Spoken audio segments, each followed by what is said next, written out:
বিভিন্ন আয়াতর তাফসীর করা হইব, সূরা হলার তাফসীর করা হইব, অন্ততপক্ষে একটা শব্দর যদি তাফসীর লিখে দিতাম পারি, হয়তো আল্লাহ এর উসিলায় আপনারে তালিবুল ইলম হলার দফতরের নাম লিখে দিবা, হাসরের ময়দানে এর উসিলায় মাফ করে দিলে বাবা সুবহানাল্লাহ, সুবহানাল্লাহ।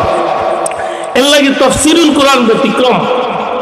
অন্যান্য ওয়াজ এক ধরনের বন্ধ হয়, আর তাফসীর হইব নির্দিষ্ট সূরার উপরে, নির্দিষ্ট আয়াতের উপরে ব্যাখ্যা বিশ্লেষণ করা হইব। এর লাগে আমি অনুরোধ করব আপনারা যে যেখানে আসেন আয়া শরীর কোকা ইনশাআল্লাহ মুফাসসির হলে তাফসীর করবা ইনশাআল্লাহ। আল্লাহ আমরা আওয়ারে বোয়ারে ইয়া আলোচনা উনারে কবুল করতে হোক, আমিন হোক, আমিন। ইয়া লাগি প্রায় শেষ পর্যায়ে মাহফিল, আর এই মাহফিলটা তাফসীরুল কোরআনের মাহফিল। কোরআন শরীফের তাফসীর